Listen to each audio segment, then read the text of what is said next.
नमस्कार दोस्तों, स्वागत है आपका जीके लाइव पाठशाला में। बिहार पुलिस कांस्टेबल एग्जाम के लिए हम लोग जो है अंकित भाटी सर की न्यू बुक ये 2025 वाली कवर कर रहे थे। बहुत ही अच्छी बुक है, इसको जो है आप लोग पढ़ लेंगे तो बहुत ही ज़्यादा जो है इससे क्वेश्चन मिलने की संभावना है। यह जो है स्पेशल भर्ती 2025 के लिए बनाया गया है और 2024 से जो भी प्रश्न आए थे, सारे के सारे इसमें इंक्लूड किए गए हैं। री एग्जाम में भी जो प्रश्न आए थे, जो है उस तरीके से इसको सेट किया गया है। जैसा कि आपको जो है पहले लेक्चर में देख चुके हैं, जिसके पहले लेक्चर में हम लोग जो है यहाँ से ये बिहार का सामान्य ज्ञान कवर कर चुके थे, जो है संक्षिप्त जो है राज्य परिदृश्य जो था कवर कर चुके थे। आज के लेक्चर में जो हम लोग जो है इतिहास में देखेंगे, तो इससे पहले पहला लेक्चर ना देखे तो जाकर जरूर देखिएगा, बहुत ही अच्छी बुक है। चलिए शुरुआत करते हैं इतिहास से। इतिहास का पोर्शन यहाँ शुरू होता है। प्राचीन इतिहास जो है सबसे पहले है, प्राचीन भारत के इतिहास के स्रोत है, इसे देखेंगे हम लोग। थोड़ा जूम करते हैं ताकि अच्छे से दिखाई दे। हाँ, यहाँ से शुरू करते हैं, पॉइंट वाइज देखते जाएंगे। इसके देखिए ध्यान रखिएगा, सारे के सारे जो है वन लाइनर हैं, उसके बाद आपके 150 से 200 क्वेश्चन जो है एमसीक्यू फॉर्मेट में है। इसे आप लोग कवर कर लेंगे तो वो जो है समझ जाएंगे किस तरह से प्रश्न बनते आए हैं, तो इसको कवर करना जरूरी है। इसके बाद जो है 150 से 200 हर चैप्टर के जो है एमसीक्यू हैं, तो उसे भी आप लोग जब सब कवर कर लेंगे आप लोग, तो जो है एक ओवरव्यू मिल जाएगा किस तरह से प्रश्न बार-बार आते हैं। ये जो भी इसमें एमसीक्यू दिए गए हैं या वन लाइनर दिए गए हैं, सारे के सारे क्वेश्चन जो है आपके पहले बिहार के किसी न किसी एग्जाम में आए हैं, वही क्वेश्चन यहाँ वन लाइनर में दिया गया है। दिया है इतिहास के जनक हेरोडोटस हैं, इन्होंने हिस्टोरिका नामक पुस्तक लिखी थी। अगला पॉइंट है, आग का आविष्कार जो है पूरा पाषाण काल में हुआ था और पहिए का आविष्कार जो है नव पाषाण काल में हुआ था। कई बार यह प्रश्न पूछा गया है। आगे बढ़ते हैं, मनुष्य ने सबसे पहले कुत्ते को अपना पालतू पशु बनाया था। कृषि का आविष्कार जो है नवपाषाण काल में हुआ था, ये भी आपका इंपॉर्टेंट है। मनुष्य ने सबसे पहले तांबा धातु का प्रयोग किया था। मनुष्यों द्वारा प्रयोग किया जाने वाला प्रथम औजार आपका कुल्हाड़ी था। भारतवर्ष शब्द सर्वप्रथम उल्लेख जो है हाथी गुफा अभिलेख में मिलता है, यही इंपॉर्टेंट हो जाता है। भारतवर्ष का जो है सर्वप्रथम उल्लेख कहाँ मिलता है? हाथी गुफा अभिलेख में मिलता है। मनुष्य द्वारा बोई गई सबसे पहली फसल जो कि जौ थी और उस समय जो है इसे यव कहा जाता था। वेदों की तरफ चलते हैं, प्रमुख वेद देख लेते हैं। भारत का सबसे प्राचीन ग्रंथ वेद है, जिसका शाब्दिक अर्थ जो है ज्ञान है। वेद का शाब्दिक अर्थ क्या है? ज्ञान है। वेदों की संख्या 4 है, ऋग्वेद, यजुर्वेद, सामवेद और अथर्ववेद, ये चारों वेद आपके दिए गए हैं। ऋग्वेद के बारे में देख लेते हैं, यह सबसे प्राचीन वेद है और इसमें 10 मंडल है। ध्यान रखिएगा, 10 मंडल और 1028 सूक्त है तथा लगभग जो है 10,580 ऋचाएं हैं, यानी मंत्र हैं। ठीक है ना, ऋचाएं हैं 10,580। आगे बढ़ते हैं, देवता सोम का उल्लेख 9वें मंडल में है। सोम देवता के बारे में बार बार पूछा जाता है, तो इनका उल्लेख जो है ऋग्वेद के 9वें मंडल में है। गायत्री मंत्र जिसकी रचना ऋषि विश्वामित्र ने की थी, उसका उल्लेख जो है ऋग्वेद के तीसरे मंडल में है। गायत्री मंत्र का उल्लेख कहाँ है? ऋग्वेद के तीसरे मंडल में है।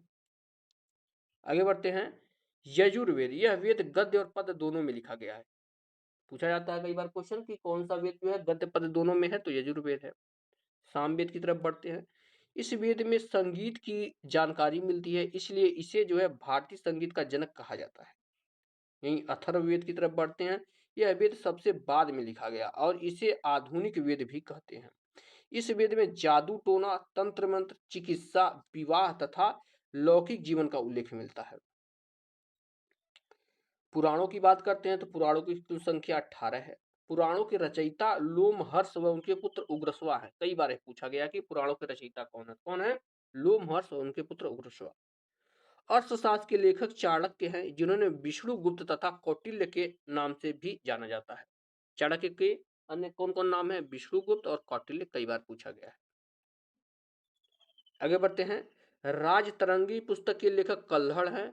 इस पुस्तक में कश्मीर की राजाओं के इतिहास का वर्णन है। राजतरंगी जो पुस्तक है, जिन्होंने किसकी जो है इसकी रचना किसने की? कल्हड़ ने की, और इसमें जो है कश्मीर के इतिहास के बारे में बताया गया है। कई बार ये प्रश्न पूछा गया है।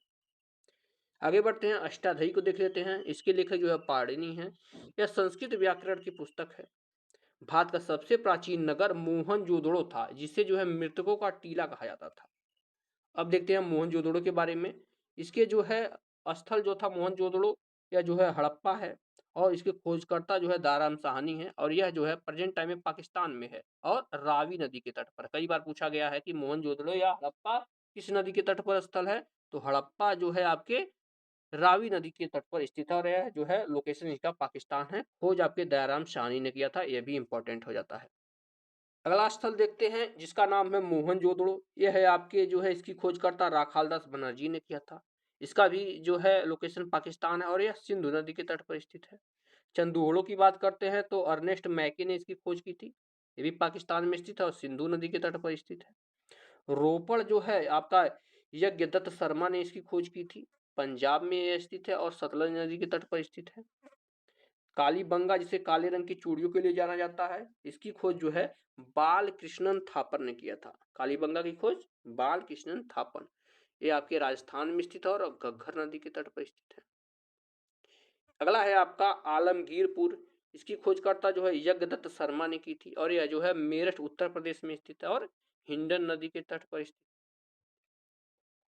नेक्स्ट क्वेश्चन है बनवाली। इसकी खोज जो है आर एस बिष्ट ने की थी। हरियाणा में स्थित है, सरस्वती नदी के तट पर स्थित है। धौलावीरा देख लेते हैं, जेपी जोशी ने इसकी खोज की थी, गुजरात में और लूनी नदी के तट पर स्थित है। लोथल देख लेते हैं, यह जो है एस आर राव ने इसकी खोज की थी, गुजरात में स्थित है और भोगवा नदी के तट पर स्थित है। कई बार ये पूछा गया लोथल किस नदी के तट पर स्थित है? भोगवा। इसे जो है इंपॉर्टेंट में रखिएगा। राखीगढ़ी की बात कर लेते हैं तो यह जो है इसकी खोजकर्ता के बारे में नहीं जानकारी और यह हरियाणा में स्थित है, सरस्वती और द्विवेदी नदी के तट पर यह स्थित है। आगे बढ़ते हैं, दिया गया है सिंधु घाटी सभ्यता का काल जो है 2500 से लेकर 1750 ईसा पूर्व था। सिंधु घाटी सभ्यता की खोज जो है राय बहादुर दयाराम साहनी ने 1921 में की थी। ध्यान रखिएगा, सिंधु घाटी सभ्यता की खोज किसने की थी? राय बहादुर दयाराम साहनी ने 1921 में की थी। सिंधु घाटी सभ्यता का प्रमुख बंदरगाह की अगर बात करते हैं तो यह लोथल माना जाता है। ठीक है ना, लोथल क्या था? बंदरगाह था। आगे देखते हैं, सिंधु घाटी सभ्यता की लिपि आपके भाव चित्रात्मक थी, यानी जो है यह जो चित्रों पर आधारित हुआ करती थी और लिपि जो है दाएं से बाएं की तरफ लिखी जाती थी। मोहनजोदड़ो से एक कांस्य की मूर्ति मिली है जो कि नर्तकी की मूर्ति है, यह भी इंपॉर्टेंट है। अगला प्रश्न है, जुटे हुए खेल के 7 चापे कालीबंगन से प्राप्त हुए हैं।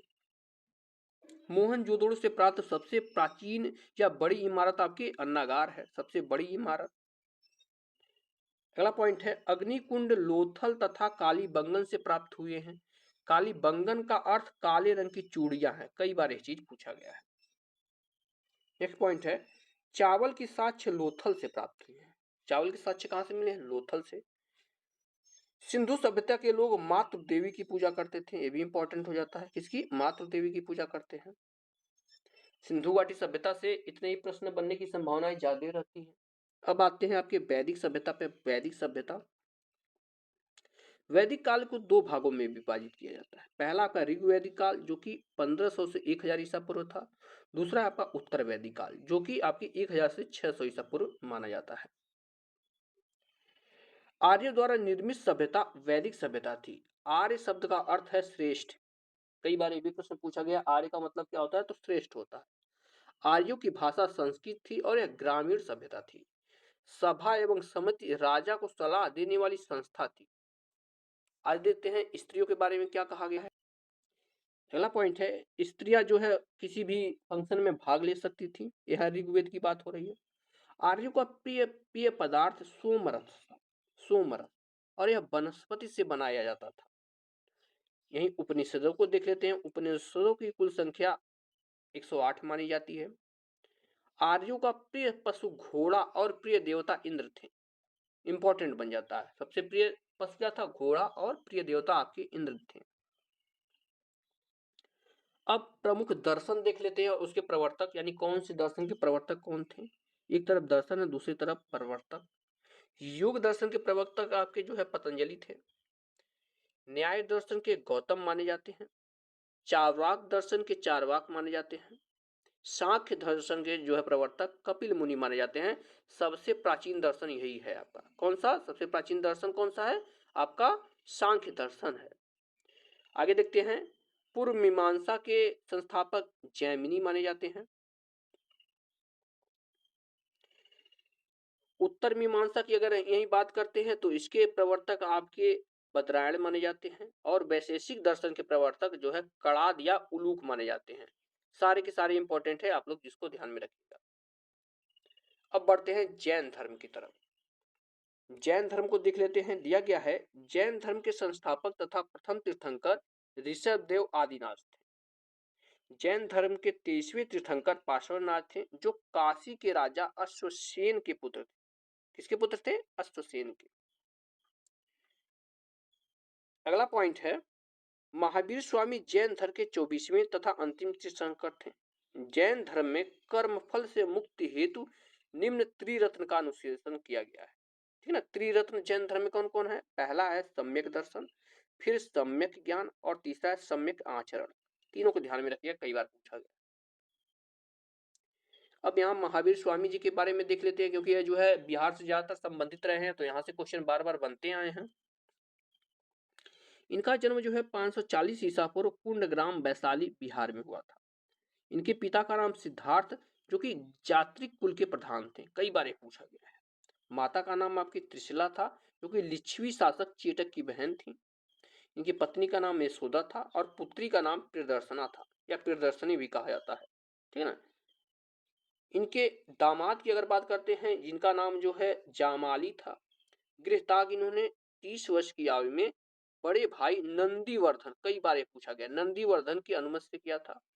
और ज्ञान की प्राप्ति, जिसे कैवल्य कहा जाता है, गृह त्याग के 12 वर्ष बाद 42 वर्ष की आयु में जो है जिरंभिक ग्राम में, ध्यान रखिएगा, जिरंभिक ग्राम में ऋजुपालका नदी के तट पर जो है साल के वृक्ष के नीचे जो है इनको ज्ञान की प्राप्ति। यही इनकी मृत्यु की बात करते हैं तो 72 वर्ष की आयु में 468 ईसा पूर्व पावापुरी राजगीर में इनकी मृत्यु हुई थी। अगला देखते हैं, भगवती सूत्र महावीर स्वामी के जीवन पर प्रकाश डालता है। यानी भगवती सूत्र में जो है महावीर स्वामी के बारे में वर्णन मिलता है। नेक्स्ट है आपका, महावीर स्वामी का प्रतीक चिन्ह आपका सिंह है। ठीक है, सिंह है प्रतीक चिन्ह। जैन धर्म को आगम कहा जाता है। ठीक है, जैन साहित्य जो होता है इसको क्या कहा जाता है? आगम कहा जाता है। इंपॉर्टेंट प्रश्न है। अभी जब आप एमसीक्यू लगाएंगे तो आप देखेंगे कि यही सारे प्रश्न जो है बार बार आए हैं, क्योंकि जो है एमसीक्यू सेक्शन में आपके सन भी दिया गया है कि और कौन सी एग्जाम में दिया गया, ये भी दिया गया कि कौन से एग्जाम में यह प्रश्न पूछा गया था। तो इसको आप लोग ध्यान से देखेंगे तो एमसीक्यू लगाने में कोई दिक्कत आपको नहीं होनी चाहिए। और प्लीज जो लोग जुड़े रहे हैं, प्लीज आप लोग जो है वीडियो को लाइक जरूर करते रहिएगा। बार बार हम एक नहीं बोलते हैं बीच में। आप लोग जो भी लोग नए जुड़ रहे हैं, हाथ जोड़ के निवेदन है कि आप लोग चैनल को जरूर सब्सक्राइब कर लें।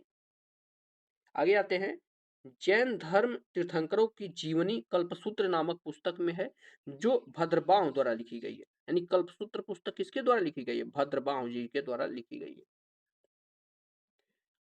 नेक्स्ट है आपका, मौर्योत्तर युग में मथुरा जैन धर्म का प्रसिद्ध केंद्र था। खजुराहो जो कि मध्य प्रदेश में है, जैन मंदिर के निर्माण चंदेल शासकों ने किया था। कई बार प्रश्न पूछा है कि जो है खजुराहो के जैन मंदिर का निर्माण किसने करवाया था? तो किसने करवाया था? चंदेल शासकों ने किया था। नेक्स्ट है आपका, प्रथम जैन संगीत 300 ईसा पूर्व में पाटलिपुत्र में हुई थी, जिसका अध्यक्ष जो है स्थूलभद्र थे। यही द्वितीय जैन संगीत की बात करते हैं तो वल्लभी गुजरात में हुई थी, और इसके अध्यक्ष जो कि देवर्धि क्षमाश्रमण थे। देवर्धि क्षमाश्रमण थे आपके द्वितीय जैन संगीत के अध्यक्ष। यहाँ से जैन धर्म आपका पूरा होता है। अब हम लोग देखेंगे बौद्ध धर्म के बारे में। बौद्ध धर्म को देख लेते हैं। बौद्ध धर्म के संस्थापक आपके गौतम बुद्ध थे। इन्होंने एशिया का ज्योतिपुंज यानी लाइट ऑफ एशिया इन्हें कहा जाता है। अब गौतम बुद्ध जी का जीवन परिचय देख लेते हैं। इनका जन्म जो है 563 ईसा पूर्व कपिल वस्तु के लुम्बिनी नामक स्थान पर हुआ था। लुम्बिनी में इनका जन्म हुआ था।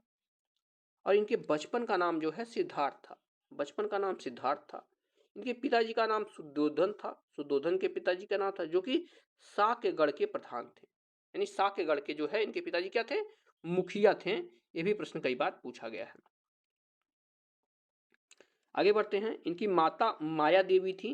इनकी माता की मृत्यु के इनके जन्म के 7वें दिन हो गया था, जिसकी इनकी देखभाल इनकी मौसी जो कि प्रजापति गौतमी की थी। ठीक है ना। यानी गौतम बुद्ध की माता जी का जो है डेथ हो गया था, जिसकी वजह से इनका पालन पोषण जो है इनकी मौसी की थी, जिनका नाम क्या था?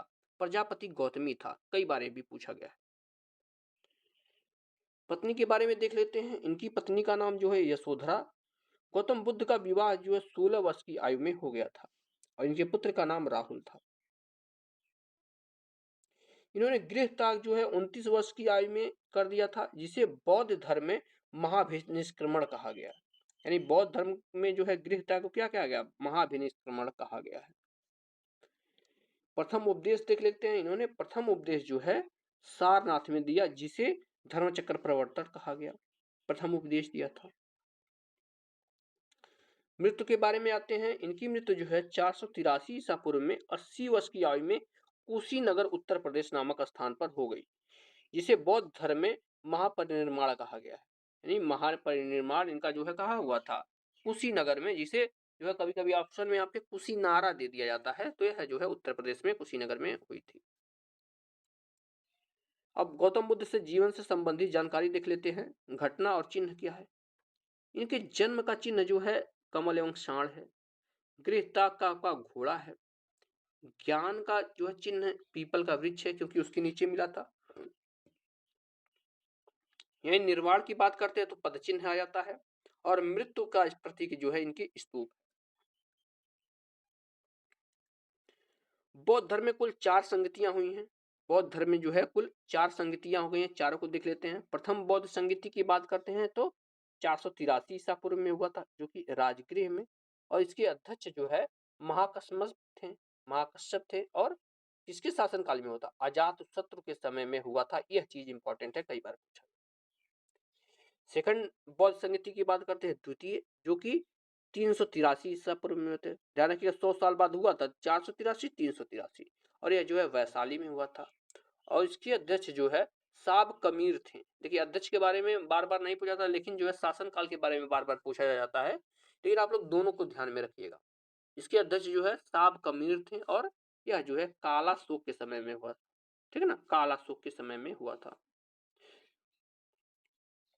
आगे बढ़ते हैं। तृतीय बौद्ध संगति देख देते हैं, जो कि आपकी 250 से 251 ईसा पूर्व हुआ था और पाटलिपुत्र में हुआ था।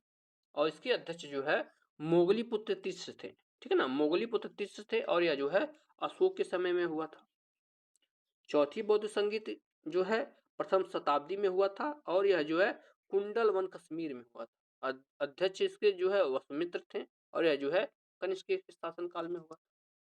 यानी अजातशत्रु, देखिए ध्यान में रखिएगा इसको, यह जो है अजातशत्रु, कालाशोक, अशोक और कनिष्क, यह चारों का नाम आप लोग ध्यान में रखिएगा। पहला, दूसरा, तीसरा, चौथा, चारों के जो है शासनकाल में हुआ था, ठीक है ना? और जो है इसके स्थान भी देख लीजिएगा, राजगृह, वैशाली, पाटलिपुत्र और कुंडलवल कश्मीर। आगे देखते हैं। चतुर्थ बौद्ध संगीत के बाद बौद्ध धर्म 2 भागों में, हीनयान तथा महायान में विभाजित हो गया। और देखिए इस समय अगर बात करते हैं तो बौद्ध धर्म के 3 भागों में विभाजित दिखाया जाता है। तो हीनयान, महायान, एक वज्रयान भी आ गया है। तो कभी कभी इसके बारे में भी पूछ लेता है कि वज्रयान किस जो है धर्म से जुड़ा हुआ है, तो आपके ये है बौद्ध धर्म से जुड़ा हुआ है।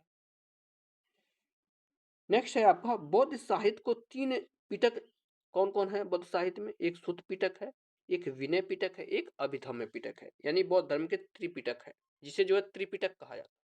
सुत्त पिटक, विनय पिटक, अभिधम्य पिटक। बौद्ध धर्म का प्रचार पाली भाषा में किया गया था।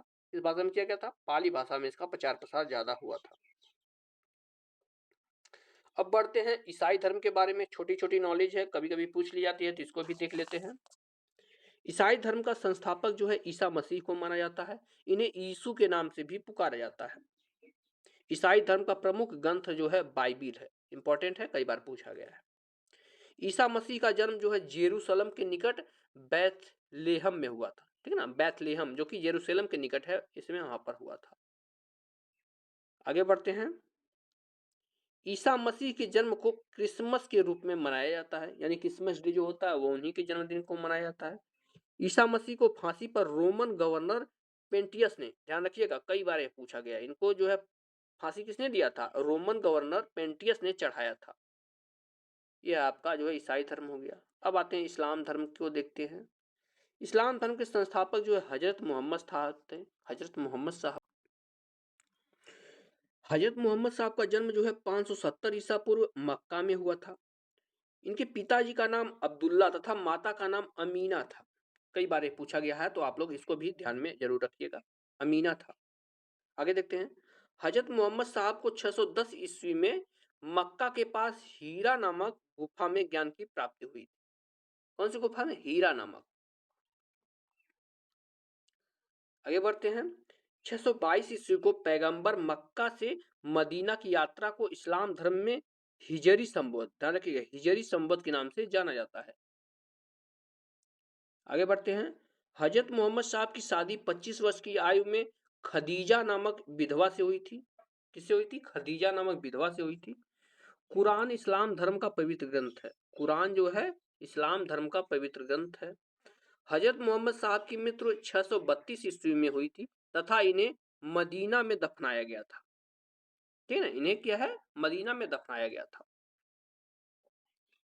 आगे बढ़ते हैं, हजरत मोहम्मद साहब के जन्म के उपलक्ष्य में ईद मिलाद उल नबी त्योहार मनाया जाता है। ठीक है ना, ईद मिलाद उल नबी त्योहार इन्हीं के जो है जन्मदिन के उपलक्ष्य में मनाया जाता है। अब बढ़ते हैं पारसी धर्म की तरफ। पारसी, एक एक दो दो लाइन है तो देख लेंगे, कहीं से भी क्वेश्चन बन सकता है। पारसी धर्म के संस्थापक जो है जरथुष्ट ईरानी थे। ठीक है ना, कौन थे? जरथुष्ट ईरानी। इनकी शिक्षाओं का संकलन जो है जिंद अवस्था नामक ग्रंथ में है। ठीक है ना, जो कि पारसियों का धार्मिक ग्रंथ है। कई बार प्रश्न पूछा गया है कि पारसियों का जो है पवित्र ग्रंथ कौन सा है, तो कौन है? जिंद अवस्था है। आगे बढ़ते हैं, पारसियों का प्रमुख त्योहार नौरोज है। नौरोज है पारसियों का प्रमुख त्योहार। सिख धर्म की तरफ बढ़ते हैं, यहां से इंपॉर्टेंट ज्ञान मिलेगा आपको, कई बार यहां से ज्यादातर क्वेश्चन बने हैं। सिख धर्म के संस्थापक जो है गुरु नानक देव ने की। ये सिखों के पहले गुरु थे। गुरु नानक देव कौन थे? सिखों के पहले गुरु थे।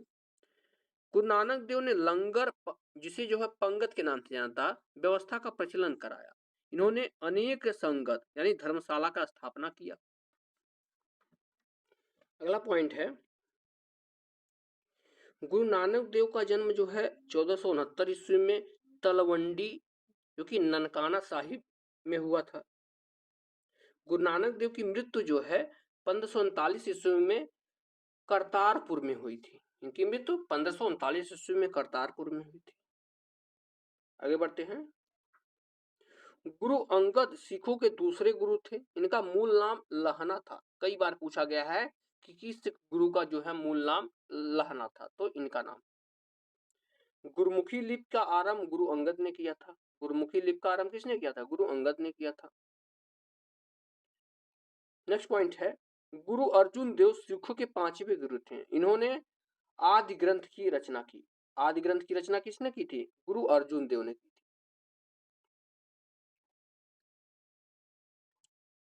अगले पॉइंट की तरफ बढ़ते हैं, दिया गया है, मुगल बादशाह जहांगीर ने गुरु अर्जुन देव की हत्या 1606 ईस्वी में राजकुमार खुसरो की सहायता करने के कारण करवा दिया था। क्योंकि जो है खुसरो की तरफ थे, इसी वजह से इनकी हत्या जो है जहांगीर ने करवा दी थी। सिखों के 10वें व अंतिम गुरु गुरु गोविंद सिंह थे। 10वें व अंतिम गुरु। आगे बढ़ते हैं अगले पॉइंट की तरफ, गुरु गोविंद सिंह के बारे में बात करते हैं। इनका जन्म जो है 1666 ईस्वी में पटना में हुआ था। इनके निवास स्थान को आनंदपुर साहिब कहते हैं। ठीक है ना, आनंदपुर साहिब जो है गुरु गोविंद सिंह के निवास स्थान को कहते हैं। खालसा पंथ की स्थापना 1699 ईस्वी में बैसाखी के दिन गुरु गोविंद सिंह ने किया था। किस दिन? बैसाखी के दिन किया था। अब धीरे धीरे जो है हम लोग आगे बढ़ते हैं, आते हैं सिकंदर की तरफ। ये भी जो है इंपॉर्टेंट है, यहां से प्रश्न बनते आए हैं।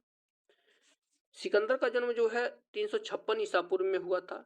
इसके पिता का नाम जो है फिलिप द्वितीय था और यह मकदुनिया का राजा था। ठीक है ना, कहीं कहीं मकदुनिया, कहीं कहीं मैसेडोनिया कहा जाता है, तो दोनों में से आपके प्रश्न में कोई भी बन सकता है, मकदुनिया या मैसेडोनिया। सिकंदर का गुरु जो है अरस्तु था। अरस्तु के गुरु प्लेटो तथा प्लेटो के गुरु सुकरात थे। ध्यान दीजिए, एक क्रम है, कई बार क्रम से लगाने के लिए पूछ दिया जाता है। अरस्तु के गुरु कौन थे? अरस्तु के गुरु जो है, सिकंदर के गुरु अरस्तु थे। ध्यान रखिए। अरस्तु के गुरु प्लेटो थे और प्लेटो के गुरु जो है सुकरात थे, जिन्हें जो है सोक्रेटिस भी कहा जाता है। अगला पॉइंट है, सिकंदर ने भारत पर 326 ईसा पूर्व आक्रमण किया। इसका सेनापति जो है सेलुकस निकेटर था। सिकंदर का जो है सेनापति कौन था? सेलुकस निकेटर था। आगे बढ़ते हैं। सिकंदर का जल सेनापति निर्याकस था। निर्याकस कौन था? जल सेनापति, यानी जो है जलपोतों का देखरेख या जो है उनका संचालन करता था। सिकंदर का युद्ध पंजाब के राजा पुरु या पोरस के साथ हुआ था। यह युद्ध झेलम नदी के किनारे लड़ा गया था। इस युद्ध को इतिहास में जो है हाइडस्पीज का झेलम या विस्तस्ता का युद्ध कहते हैं। इस चीज को आप लोग इंपॉर्टेंट में करिएगा, मार्क करिएगा। इसके तीन नाम हो सकते हैं, हाइडस्पीज कभी कभी दे देता है, कभी झेलम का युद्ध दे देता है, कभी कभी विस्तस्ता का युद्ध दे देता है। ठीक है ना। सिकंदर की मृत्यु 323 ईसा पूर्व जो है बेबीलोन में 33 वर्ष की अवस्था में हुई थी। बेबीलोन में कब हुई थी? 33 वर्ष की अवस्था में हो गई थी। अब आते हैं हर्यक वंश के बारे में, देख लेते हैं हर्यक वंश। इसका संस्थापक जो है बिंबिसार था, जो 544 ईसा पूर्व में मगध की गद्दी पर बैठा। बिंबिसार ने राज्यवैद्य जीवक को महात्मा बुद्ध की सेवा करने के लिए उनके पास भेजा था। बिंबिसार ने अंग राज्य को मगध में मिला दिया था। बिंबिसार ने राजगृह को अपनी राजधानी बनाई थी। राजगृह को किसने राजधानी बनाया था? बिंबिसार ने ही बनाया था। आगे बढ़ते हैं। बिंबिसार का उपनाम जो है श्रोणिक था। यह इंपॉर्टेंट डेटा है। क्या नाम था? श्रोणिक था। यह कई बार पूछा, कभी कभी श्रेणिक कभी कभी श्रोणिक देता है। बिंबिसार की हत्या उसके पुत्र अजातशत्रु ने कर दी और वह 492 ईसा पूर्व मगध की गद्दी पर बैठा। ठीक है ना। अजातशत्रु उसकी हत्या करके जो है राजा बन गया। कब? 492 ईसा पूर्व में। अजातशत्रु का उपनाम जो है कुड़िक था। क्या था? कुड़िक था। आगे बढ़ते हैं। अजातशत्रु की हत्या उसके पुत्र उदयन ने की। ध्यान दीजिएगा, सबको सभी लोग हत्या करके आगे बढ़ रहे हैं। अजातशत्रु की हत्या किसने की थी? इसकी हत्या जो है उदयन ने कर दी थी और यह राजा बन गया। उदयन ने गंगा व सोन नदी के संगम पर पाटलिपुत्र यानी कुसुमपुर, जो कि उस समय कुसुमपुर नाम से जाना जाता था, पाटलिपुत्र का नगर की स्थापना की। यानी पाटलिपुत्र को किसने बसाया था? उदयन ने ही बसाया था। किस नाम से? कुसुमपुर। और वह जैन धर्म का अनुयायी था। ठीक है ना। उदयन किस धर्म से संबंधित है? जैन धर्म का अनुयायी था। हर्यक वंश का अंतिम राजा जो है उदयन का पुत्र नागदशक था। कौन था? नागदशक था। उसके बाद जो है हर्यक वंश का अंत हो जाता है। तब आता है आपका शिशुनाग वंश। ठीक है ना। अब शिशुनाग वंश के बारे में देख लेते हैं। शिशुनाग ने अपनी राजधानी पाटलिपुत्र से बदलकर वैशाली में स्थापित की। शिशुनाग ने अवंती राज्य को मगध में मिलाया था। शिशुनाग का उत्तराधिकारी जो है कालाशोक था। कालाशोक था, जिसके समय में जो है द्वितीय बौद्ध संगीत हुई थी। इस बात को ध्यान में रखिएगा। अब आते हैं जो है नंद वंश के बारे में। इसके संस्थापक जो है महापदम नंद थे। अक्सर जो है इनके संस्थापक के बारे में ही पूछ लिया जाता है, तो ध्यान रखिएगा। इसके संस्थापक कौन थे? महापदम नंद थे। अगला पॉइंट है, नंद वंश का अंतिम राजा जो है घनानंद था। नंद वंश का सर्वाधिक धनी राज्य एवं विशाल सेना के लिए प्रसिद्ध। घनानंद के बारे में आप लोग जानते हैं। घनानंद जो है नंद वंश का यही अंतिम शासक था। इसके बाद जो है इसे चंद्रगुप्त जो है मौर्य वंश का शासन आ जाता है। चंद्रगुप्त मौर्य हरा देते हैं। धनी राज्य एवं विशाल राज्य के लिए प्रसिद्ध था। आप लोग जानते हैं। घनानंद सिकंदर के समकालीन था। इसको चंद्रगुप्त मौर्य ने युद्ध में पराजित करके मौर्य वंश की स्थापना की। घनानंद को जो है चाणक्य की सहायता से चंद्रगुप्त मौर्य ने हरा दिया था। इस बात को जो है आप लोग ध्यान में रखिएगा। अब आते हैं मौर्य वंश से। मौर्य वंश से ढेर सारे प्रश्न बनते हैं और लंबा है मौर्य वंश। मौर्य वंश की स्थापना चंद्रगुप्त मौर्य में 322 ईसा पूर्व से 398 ईसा पूर्व के बीच की थी। चंद्रगुप्त मौर्य को सेंड्रोकोट्स भी कहा जाता है, यानी इसलिए जो है सेंड्रोकोटस भी कहा जाता है इतिहास में। आगे बढ़ते हैं। चंद्रगुप्त मौर्य के प्रधानमंत्री चाणक्य था। इसकी सहायता से चंद्रगुप्त मौर्य ने घनानंद को हराया था। चंद्रगुप्त मौर्य चाणक्य की सहायता से ही उन्हें हरा पाए थे। आगे बढ़ते हैं। चाणक्य ने अर्थशास्त्र नामक पुस्तक लिखी। इस पुस्तक का संबंध जो है भारतीय प्राचीन राजनीति से है। अर्थशास्त्र का संबंध किससे है? भारतीय प्राचीन राजनीति से। चंद्रगुप्त मौर्य 322 ईसा पूर्व में मगध की राजगद्दी पर बैठा। चंद्रगुप्त मौर्य ने जैन धर्म का अनुयायी था। ठीक है ना। यह जैन धर्म को मानता था चंद्रगुप्त मौर्य। आगे बढ़ते हैं। चंद्रगुप्त मौर्य के धार्मिक गुरु भद्रबाहु थे। मेगस्थनीज जो सेल्यूकस निकेटर का राजदूत था, वह चंद्रगुप्त मौर्य के दरबार में रहता था। मेगस्थनीज ने इंडिका नामक पुस्तक लिखी। ठीक है ना। अगला पॉइंट है, चंद्रगुप्त मौर्य की मृत्यु 298 ईसा पूर्व में श्रवणबेलगोला कर्नाटक में हुई थी। ठीक है ना। कहाँ हुई थी? श्रवणबेलगोला कर्नाटक में इसकी मृत्यु हो गई थी। अब आते हैं बिंदुसार के बारे में देख लेते हैं। बिंदुसार जो कि इसकी राज्य के समय की बात करते हैं तो 298 ईसा पूर्व से 273 ईसा पूर्व रहा है, और यह जो है चंद्रगुप्त मौर्य का उत्तराधिकारी बना, जो 298 ईसा पूर्व में मगध की गद्दी पर बैठा, और यह जो है 273 ईसा पूर्व तक रहा था। आगे बढ़ते हैं। बिंदुसार को जो है अमित्रघात भी कहते हैं। अमित्रघात का अर्थ है शत्रु का विनाशक। ठीक है ना, यानी शत्रुओं का विनाश करने वाला, या जो है अमित्रघात कहते हैं इसको। और यह कौन था? बिंदुसार जो है अमित्रघात के उपनाम से जाना जाता था। नेक्स्ट पॉइंट है, सीरिया के शासक एंटियोकस प्रथम ने डायमेकस नामक एक राजदूत बिंदुसार के दरबार में भेजा था। यह जो है इंपॉर्टेंट डेटा है, इस चीज को ध्यान में रखिए। किसको भेजा था? डायमेकस को भेजा था। बिंदुसार को वायु पुराण में भद्रसार तथा जैन ग्रंथों में सिंहसेन कहा गया। ठीक है ना। बिंदुसार को जो है वायु पुराण है, उसमें जो है इसका नाम भद्रसार मिलता है, और जैन ग्रंथों में जो है इसका नाम सिंहसेन मिलता है।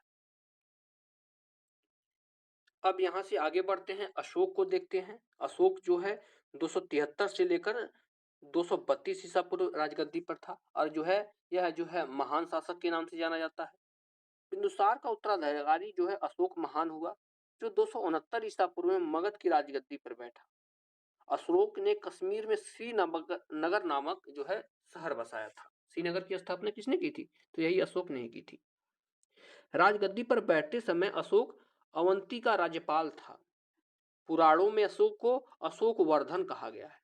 पुराणों में इसका क्या नाम मिलता है? अशोक वर्धन। हालांकि इसके कई सारे नाम मिलते हैं, उसका जो है जिक्र आगे होगा। अशोक ने राजगद्दी पर बैठते समय 8 वर्ष बाद 261 ईसा पूर्व में कलिंग का पर आक्रमण कर दिया, और कलिंग की राजधानी तोसली पर अधिकार कर लिया। कलिंग की राजधानी क्या थी? तोसली थी। इस पर जो है अधिकार कर लिया। कलिंग के युद्ध का वर्णन अशोक के जो है 13वें शिलालेख में मिलता है। 13वें शिलालेख में मिलता है। यह जो है फैक्ट है, इंपॉर्टेंट फैक्ट है। अगला पॉइंट है, अशोक का धार्मिक गुरु जो है उपगुप्त था। अशोक की माता का नाम जो है सुभद्रागी था।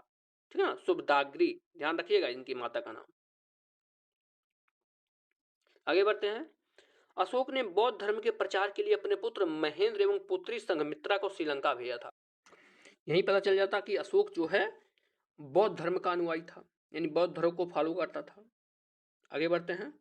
अशोक के शिलालेख 1837 में सर्वप्रथम जेम्स प्रिंसप ने पढ़े थे। सबसे पहले किसने पढ़ा था? जेम्स प्रिंसप ने सबसे पहले पढ़े थे, और इनकी कुल संख्या 14 है। अशोक की शिलालेख की खोज 1750 में टी पैंथलर ने की थी। देखिए, पढ़ना और खोज करना दूसरा चीज है। खोज इसकी कब हुई थी? 1750 में हुई थी, टी पैंथलर ने पढ़ी थी और खोजी थी। और जो है और पढ़ा गया कब? 1837 में इसको जो है पढ़ा गया, जो कि जेम्स प्रिंसप ने पढ़ा था इतने दिनों बाद। अगला पॉइंट देखेंगे, मौर्य शासन 322 ईसा पूर्व से 185 ईसा पूर्व 137 वर्षों तक चला था। मौर्य शासन कब तक चला था? 137 वर्षों तक चला था। मौर्य वंश का अंतिम शासक बृहद्रथ था, और इसकी हत्या इसके सेनापति पुष्यमित्र शुंग ने की थी। बृहद्रथ की हत्या पुष्यमित्र शुंग ने कर दी, और जो शुंग वंश की स्थापना कर दिया था। अशोक का नाम देखिए, अशोक का नाम कौन कौन मिलते हैं?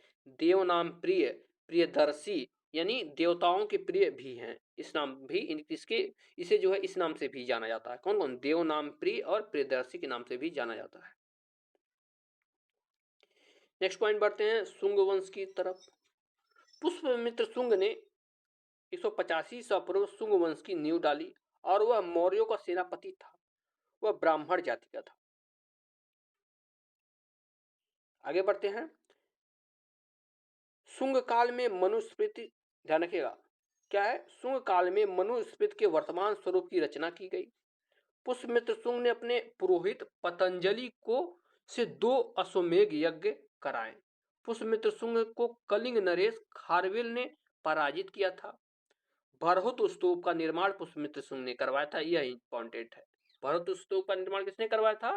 पुष्यमित्र शुंग ने। और इसने जो है 2 अश्वमेध यज्ञ करवाए थे, यह भी आपका इंपॉर्टेंट हो जाता है। अब आते हैं कुषाण वंश के बारे में देख लेते हैं। कुषाण वंश की स्थापना कुजुल कटफिसस ने की थी, और जो कि 15 ईस्वी में की थी। देखिए धीरे धीरे हम लोग ईसा पूर्व से ईस्वी की तरफ बढ़ते चले आ रहे हैं, यानी हम लोग जो है मध्यकालीन इतिहास की तरफ आ रहे हैं प्राचीन इतिहास से। प्लीज आप लोग जरूर से जरूर सब्सक्राइब कर दीजिएगा, और जो लोग भी आ रहे हैं आप लोग वीडियो को जरूर लाइक करते रहिए। दिया गया है इस वंश का सबसे महान राजा कनिष्क था। कौन सा वंश का? कुषाण वंश का। इसकी राजधानी जो है पुरुषपुर थी, जिसे पेशावर भी थी, ठीक है ना। पेशावर जो इस समय है वो किस नाम से जाना था? पुरुषपुर नाम से जाना जाता था, उसकी राजधानी थी। कुषाणों की दूसरी राजधानी मथुरा थी। कनिष्क ने 78 ईस्वी में गद्दी पर बैठने समय एक संवत चलाया। इसने एक संवत चलाया था जिसका क्या नाम था? शक संवत था। कई बार पूछा गया है कि शक संवत की जो है किसके द्वारा चलाया गया था, तो इसकी स्थापना जो है कनिष्क ने किया था। शक संवत कनिष्क के द्वारा चलाया गया था। आगे बढ़ते हैं। कनिष्क के दरबार में चरक जो कि राजवैद्य रहते थे, जिन्होंने चरक संहिता लिखी, ठीक है ना। चरक एक जो है महान वैद्य थे, इन्होंने किसकी रचना की? चरक संहिता की रचना की है। फिर आते हैं गुप्त वंश को देख लेते हैं। गुप्त वंश का संस्थापक श्रीगुप्त था। गुप्त वंश का प्रथम महान सम्राट चंद्रगुप्त प्रथम था। यह 319 ईस्वी में राजगद्दी पर बैठा। इसे ही गुप्त वंश का वास्तविक संस्थापक माना जाता है, ठीक है ना। गुप्त वंश का वास्तविक संस्थापक किसे माना जाता है? चंद्रगुप्त प्रथम को माना जाता है। आगे बढ़ते हैं। चंद्रगुप्त प्रथम ने महाराजा धीराज की उपाधि धारण की। चंद्रगुप्त प्रथम ने गुप्त संवत जो कि 319 से 320 ईस्वी में चलाया था, यानी गुप्त संवत की स्थापना किसने की थी? चंद्रगुप्त प्रथम। और इसने जो है महाराजा धीराज की उपाधि ग्रहण किया था। अगला पॉइंट है, चंद्रगुप्त प्रथम का उत्तराधिकारी समुद्रगुप्त हुआ, जो 335 ईस्वी में राजगद्दी पर बैठा। कौन? समुद्रगुप्त। समुद्रगुप्त को भारत का नेपोलियन कहा जाता है। हजारों बार यह प्रश्न आ चुका होगा कि भारत का नेपोलियन किसे कहा जाता है, तो जो है किसे कहा जाता है? समुद्रगुप्त को कहा जाता है। अगला पॉइंट देखते हैं। समुद्रगुप्त के दरबारी कवि जो है हरिशेण थे, जिन्होंने इलाहाबाद प्रशस्ति लेख की रचना की है। इलाहाबाद प्रशस्ति की रचना किसने की है? हरिशेण ने की है। समुद्रगुप्त विष्णु का उपासक था, यानी विष्णु की भगवान विष्णु की पूजा करता था समुद्रगुप्त। अब आगे बढ़ते हैं। समुद्रगुप्त संगीत प्रेमी था। इसे इसके सिक्कों पर वीणा बजाते हुए भी दिखाया गया है। समुद्रगुप्त का उत्तराधिकारी चंद्रगुप्त द्वितीय हुआ। चंद्रगुप्त द्वितीय ने विक्रमादित्य की उपाधि धारण की, इसलिए इसे जो है चंद्रगुप्त विक्रमादित्य कहते हैं, ठीक है ना। चंद्रगुप्त विक्रमादित्य कौन कहा जाता है? चंद्रगुप्त द्वितीय को जो है चंद्रगुप्त विक्रमादित्य कहा जाता है। चंद्रगुप्त द्वितीय के समय चीनी यात्री फायान भारत आया था।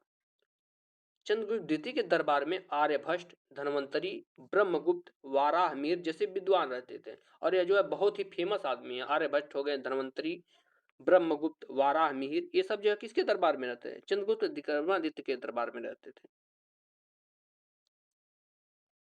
आगे बढ़ते हैं। नालंदा विश्वविद्यालय की स्थापना कुमारगुप्त ने की थी। इस विश्वविद्यालय को ऑक्सफोर्ड ऑफ महायान बौद्ध कहा जाता है, ठीक है ना। नालंदा विश्वविद्यालय को क्या कहा जाता है? ऑक्सफोर्ड ऑफ महायान बौद्ध कहा जाता है।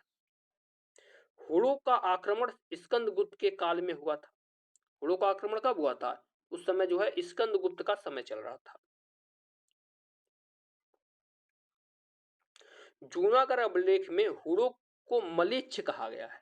हुड़ों का महत्वपूर्ण शासक तोरमाड़ था, ठीक है ना। जूनागढ़ अभिलेख में हुड़ों को क्या कहा गया? मलेच्छ कहा गया है। आगे बढ़ते हैं। गुप्त राजाओं की शासकीय भाषा संस्कृत थी। गुप्त काल में दास प्रथा का भी प्रचलन था, यानी दास बनाने की प्रथा प्रचलित थी। संस्कृत भाषा के प्रसिद्ध कवि कालिदास चंद्रगुप्त द्वितीय के दरबार में रहते थे। कालिदास किसके दरबार में रहते थे? चंद्रगुप्त द्वितीय के दरबार में।